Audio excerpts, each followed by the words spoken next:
तो हाय बच्चे लोग, स्वागत है आप सभी का आपके अपने चैनल CSM क्लासेस में। और आज हम डिटर्मिनेंट का 4.2 एक्सरसाइज देखेंगे। इसका पूरा PDF आप सभी को हमारे टेलीग्राम चैनल CSM क्लासेस पे मिल जाएगा और इसका लिंक मैं आपको डिस्क्रिप्शन में डाल दूंगा, वहाँ से आप लोग ले लीजिएगा। तो इसमें एक्सरसाइज नंबर 4.2 में बेसिकली हमें एरिया ऑफ ट्रायंगल निकालना है, यानी त्रिभुज का क्षेत्रफल। आप सभी ने क्लास 10th में भी त्रिभुज का क्षेत्रफल निर्देशांक ज्यामिति नामक चैप्टर में पढ़ा होगा, उसी प्रकार से है, लेकिन यहाँ पे हम लोग सारणी का प्रयोग करके निकालेंगे। मान लीजिए कोई त्रिभुज है, इसमें इसका एक शीर्ष का निर्देशांक जो है x1 मान लेते हैं, दूसरे का y1, तीसरे और यहाँ पे x2 y2 और इसका x3 y3। अब देखिए यहाँ पे हमने 10th में पढ़ा था निर्देशांक ज्यामिति में एरिया ऑफ ए ट्रायंगल क्या होता था, 1/2 x1 y2 माइनस में y1 और प्लस में x2 y3 माइनस में y2 और प्लस में x3 y1 माइनस y3। ये फार्मूला हमने 10th में पढ़ा था। और 12th में देखिए इसी से रिलेटेड हमें फार्मूला पढ़ना है। 12th में एरिया ऑफ ए ट्रायंगल हम निकालेंगे सारणिक की मदद से।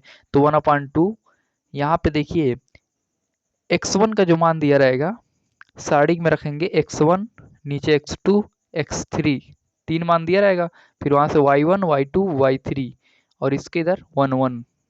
यही बेसिकली आपका फार्मूला है, इसी से आपका एरिया ऑफ ए ट्रायंगल निकलेगा। 3x3 का ये एक मैट्रिक्स बनता है और हम सारणिक में बस वर्ग अवयव पढ़ते हैं। तो ये आपका फार्मूला हो गया। इसी फार्मूला का हमें पूरे एक्सरसाइज में यूज करना है और बहुत ही कम क्वेश्चन बचे हुए हैं इस एक्सरसाइज में। तो देखिए सबसे पहले हम लिखेंगे दिया है, यहाँ पे क्या क्या दिया है हमें। एक त्रिभुज हम बना लेते हैं आप लोगों को समझाने के लिए। तो यहाँ पे भुजा हमें दिया हुआ है 1 0, यहाँ पे 6 0, यहाँ पे 4 3। तो तीन भुजाओं के हमें शीर्ष दिए हुए हैं। तो त्रिभुज के शीर्ष के निर्देशांक हमें दिए हुए हैं। ए बराबर है 1 और 0, बी बराबर 6 0 और सी बराबर 4 3। तो ये हमें दिया हुआ है। तो यहाँ से हम त्रिभुज का क्षेत्रफल निकालेंगे। तो पहले को देखिए हम x1 x2 x3 y1 y2 y3 1 1 1, यहाँ से फार्मूला ये है। तो यहाँ पे हम x1 सबका मान रख देंगे। तो x1 का मान क्या होगा, यहाँ से देखिए a को हम x1 से मान लेते हैं। तो यहाँ से देखिए 1 हो जाएगा, 0 हो जाएगा, 6 हो जाएगा, 0 और यहाँ से 4 3 और ये जो है 1 1 हो जाएगा। हमने कहाँ से माना है, देखिए यहाँ से इसको हमने x1 मान लिया, इसको y1, यहाँ से x2 इसको y2, यहाँ से x3 इसको y3। तो इसका मान हमने रखा है, सीधे इसको हम सॉल्व करेंगे। और एक्सरसाइज नंबर 4.1 में आप लोगों ने सारणी को हल करना देखा ही था, तो उसी प्रकार हम हल कर देंगे। 1/2 r1 के सापेक्ष हम हल कर देंगे यहाँ पे। तो 1 बाहर रहेगा, यहाँ पे हो जाएगा 1 के रो और कॉलम को हम ढकेंगे तो यहाँ पे 0 1 3 और 1, यहाँ से -0 करेंगे तो ये 0 पूरा हो जाएगा, चूँकि बाहर माइनस है तो इसको हम छोड़ देते हैं। अगला वाला करते हैं हम +1, यहाँ से 6 0 4 3। अब इसको हम सॉल्व कर लेंगे। तो 1/2 यहाँ से 1 और ये होगा 0 -3 और यहाँ से प्लस में 18 -0 हो जाएगा। तो अब देखिए इसको हल करने पे यहाँ से हो जाएगा -3 हो जाएगा मल्टीप्लाई करके, तो यहाँ से 15 आ जाएगा और 15/2। और एक बात याद रखिएगा, क्षेत्रफल में हमेशा मात्रक का स्क्वायर रहता है, तो लास्ट में मात्रक का स्क्वायर लिखना ना भूलिएगा। अब यहाँ से क्वेश्चन नंबर दूसरा दिया हुआ है, पहले का ये पार्ट है दूसरा। तो यहाँ से x1 बराबर 2, y1 बराबर 7 और x2 बराबर 1, y2 बराबर 1, x3 बराबर 10 और y3 बराबर 8। तो यहाँ से हम लिख लेते हैं त्रिभुज का क्षेत्रफल बराबर, फार्मूला हम लिखेंगे और फार्मूला आप लोग बार बार लिखिए ताकि तुरंत याद हो जाए। एक्सरसाइज में आप लोग यहाँ देखते रहेंगे, वीडियो में ही आप लोगों को फार्मूला याद हो जाएगा। तो यहाँ से हम मान रख देंगे 1/2 x1 का मान, यहाँ से 1 1, यहाँ से 10 और 8, ऊपर हमने लिखा हुआ वही सब मान रख रहे हैं। तो इसको सॉल्व करेंगे हम। इसको हम क्या करते हैं कि r1 के सापेक्ष यहाँ से सॉल्व कर देते हैं हम। तो देखिए क्या हो जाता है, माइनस में 7 और ये हो जाएगा 1 10, यहाँ से 1 1 प्लस में 1 हो जाएगा और उसके बाद यहाँ से 1 1 10 8। सारणी को आप लोगों को अगर सॉल्व नहीं करना आता होगा तो एक्सरसाइज नंबर 4.1 देखिएगा, वहाँ हमने पूरे विस्तार से बताया है कैसे माइनस आता है, कहाँ माइनस आता है। तो देखिए यहाँ से हो जाएगा -2।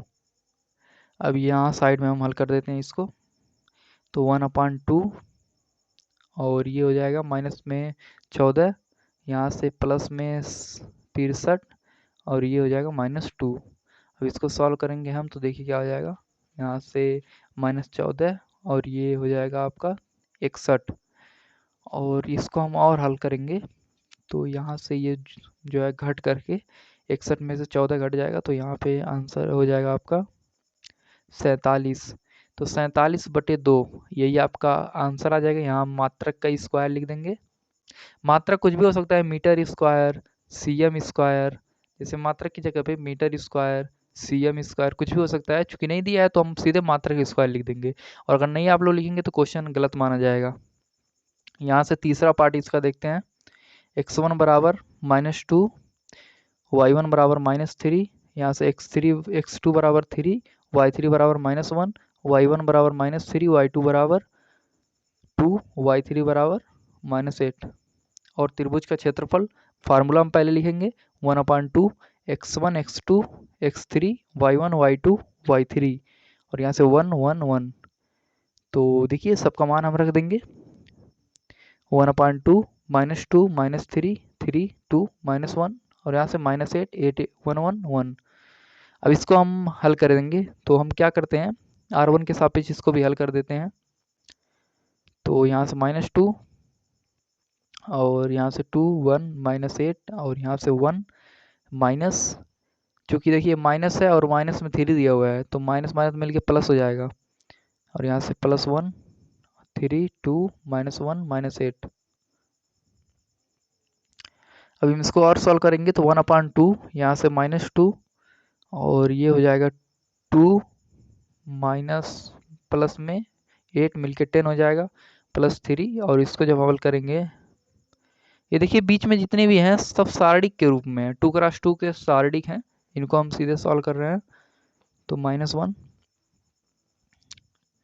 अब इसको हम ऊपर सॉल्व कर देते हैं क्योंकि नीचे जगह नहीं है तो यहाँ ऊपर सॉल्व करेंगे इसको हम 1/2 ये आपका हो जाएगा -20 प्लस में 12 -1। इसको हल करने पे हो जाएगा यहाँ से 11 और ये 9 हो जाएगा। तो आप लोगों को एक बात पता होगा कि क्षेत्रफल और दूरी कभी भी माइनस में नहीं होता है। तो यहाँ देखिए माइनस में है, ये गुण होता है तो इसको हम प्लस में ही लेते हैं। तो यहाँ से 9/2 इसका आंसर आ जाएगा, मात्रक का स्क्वायर, ये इसका आंसर है। और क्वेश्चन नंबर दूसरा देखिए, इसमें प्रूव करना है कि संरेख है। तो संरेख 10वीं में भी आप लोगों ने काफ़ी प्रूव किया होगा और इसी प्रकार इसको भी प्रूव करना है। तो संरेख में वहाँ क्या करते थे, त्रिभुज का क्षेत्रफल निकालते थे और अगर 0 आ जाता था तो हम मान लेते थे कि ये संरेख होगा। मान क्या लेते थे, वो संरेख होता था अगर 0 आ जाता था त्रिभुज का क्षेत्रफल। तो यहाँ से x1 x2 x3 और y1 y2 y3 हम निकाल लेते हैं। तो यदि कोई 3 बिंदु संरेख अर्थात एक ही रेखा में होते हैं तो होंगे तो उनके द्वारा बने त्रिभुज का क्षेत्रफल सदैव शून्य होता है। ठीक है, तो मान लीजिए कोई त्रिभुज है तो इसका कुछ क्षेत्रफल होगा, लेकिन अगर यही देखिए तीन तीन जो इसकी भुजाएं हैं, ये तीसरी भुजा को हम गिरा करके इसी रेखा पे कर दें तो इसका क्षेत्रफल 0 आएगा। तो यही सेम कॉन्सेप्ट हम यहाँ यूज करेंगे। देखिए यहाँ पे हम इसको 0 के बराबर मान सकते हैं। 0 बराबर 1/2 x1 x2 x3 y1 y2 y3 और यहाँ से 1 1 1। इसको आप सीधे भी कर सकते हैं, बाद में 0 आ जाएगा सीधे आप त्रिभुज का क्षेत्रफल लिख करके भी कर सकते हैं। यहाँ से हम फिलहाल 0 रख करके कर रहे हैं। ए बी सी और यहाँ से बी प्लस सी प्लस ए और यहाँ से ए प्लस बी 1 1 1।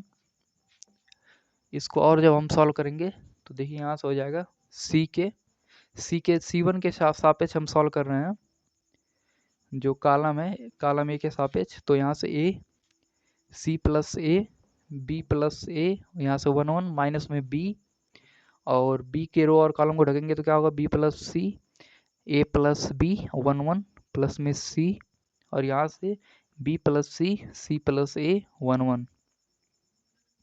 यहाँ नीचे जगह नहीं है तो ऊपर ही हल करना पड़ेगा इसको। तो इसको और हम सॉल्व करेंगे, देखिए क्या होता है। तो यहाँ से हो जाएगा 0 बराबर ए, यहाँ से सी प्लस ए माइनस में ए माइनस में बी, और यहाँ पे बी प्लस सी माइनस में ए माइनस बी प्लस में सी, और यहाँ पे बी प्लस सी माइनस ए। अब देखिए काफ़ी सारी चीज़ में कट जाएंगी, ए से ए कट जाएगा, यहाँ से सी नहीं कटेगा, यहाँ से जो है ये बी कटेगा, यहाँ से चूंकि बी माइनस में है तो बी कट जाएगा, यहाँ से सी कट जाएगा। अब इसको देखिए हल करने में क्या हो जाएगा, 0 बराबर ए सी माइनस में ए बी, और यहाँ से माइनस में बी सी माइनस में बी ए, और ये हो जाएगा प्लस में सी बी माइनस में सी ए। अब यहाँ से देखिए सभी कट के 0 आ जाएगा, और हम सीधे अगर त्रिभुज के क्षेत्रफल लिए होते 1/2 को इधर ही रहने दिए होते तो यहाँ पे वैसे भी 0 आ जाता। तो आप उस नियम से भी कर सकते हैं और इस नियम से भी कर सकते हैं। तो यहाँ से देखिए ए सी कट गया, ए बी जो है यहाँ प्लस में रहेगा, ऊपर जो है क्योंकि दोनों तरफ माइनस है तो प्लस में रहेगा। तो ए बी से ये भी कट गया तो 0 आ गया। तो हम लिख सकते हैं त्रिभुज के क्षेत्रफल बराबर 0 आ जाता उस नियम उधर से करते तो सीधे लिख करके। तो चूंकि त्रिभुज का क्षेत्रफल 0 है, अतः बिंदुएं जो दी हुई हैं वो संरेख होंगी, यही इसमें प्रूव करना था। और देखिए यहाँ पे तीसरा हम देखते हैं, प्रत्येक में k का मान ज्ञात कीजिए यदि त्रिभुज का क्षेत्रफल 4 वर्ग इकाई है जहाँ शीर्ष बिंदु निम्नलिखित हैं। तो देखिए त्रिभुज का क्षेत्रफल ज्ञात करना है, और क्षेत्रफल त्रिभुज के जो है k का मान ज्ञात करना है, क्षेत्रफल दिया हुआ है। तो हम यहाँ पे फार्मूला लिख लेंगे, 4 बराबर जो है त्रिभुज का क्षेत्रफल हो गया है। तो ये 2 को इस साइड भेजेंगे तो 8 हो जाएगा गुणा करके, क्योंकि भाग में है। तो यहाँ से देखिए मान रख देंगे, हम सभी का मान रख करके जो है इसको हम सॉल्व कर देंगे। इसको हम क्या करते हैं, R1 के सापेक्ष सॉल्व कर देते हैं। तो यहाँ से k 0 2 1 1 माइनस में 4, और यहाँ से 0 1 2 1 प्लस में 0,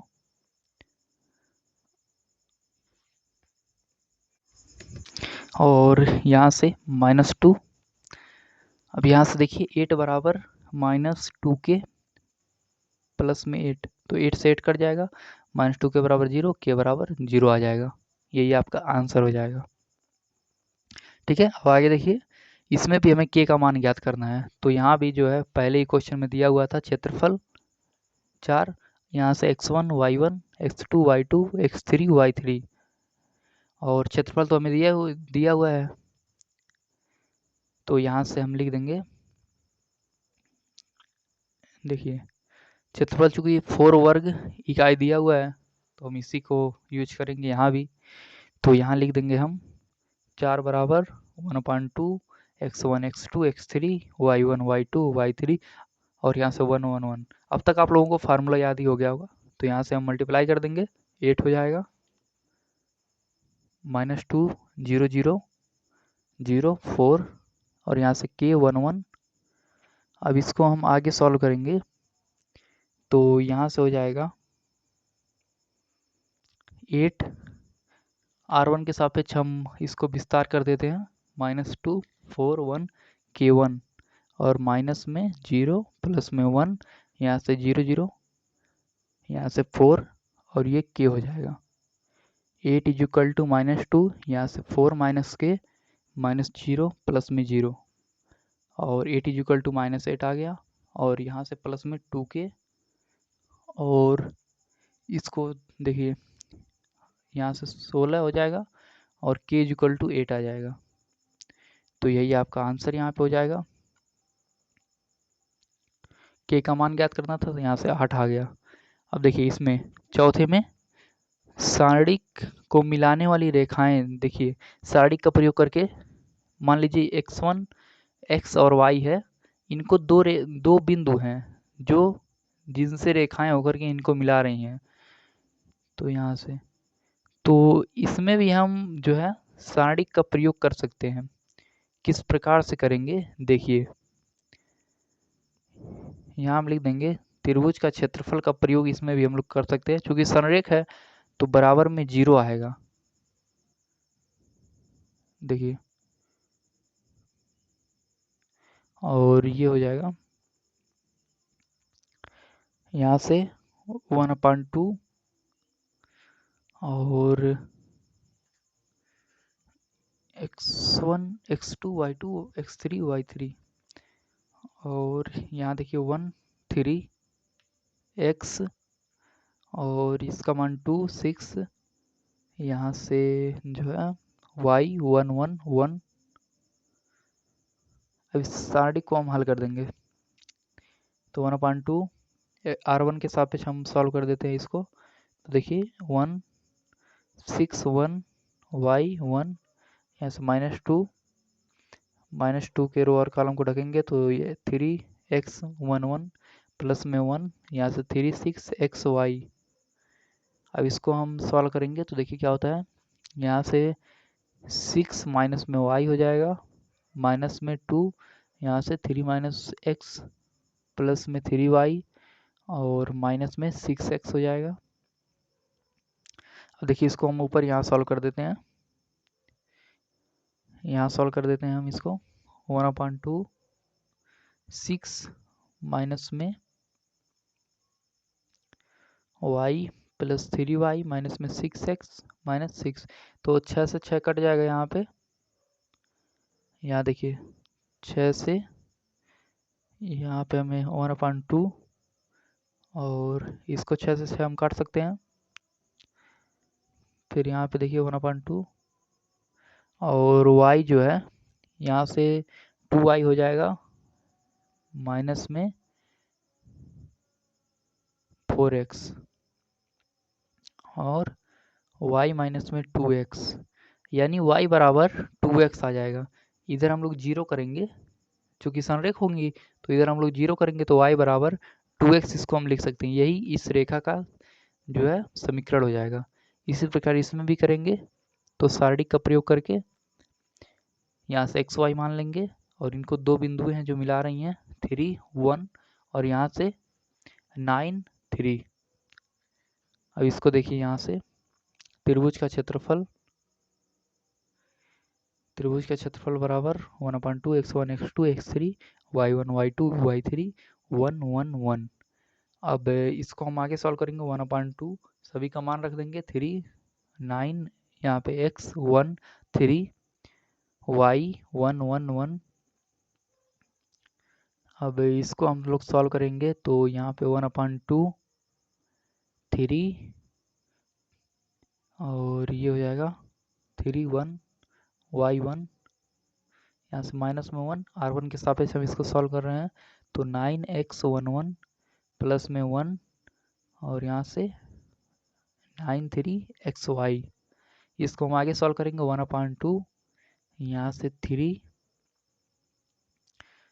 माइनस में y माइनस में 1 9 माइनस में x प्लस में 1 9y माइनस में 3y और 1/2 3 3 का 9 माइनस में 3y माइनस में 9 प्लस में x प्लस में 9y माइनस में 3x।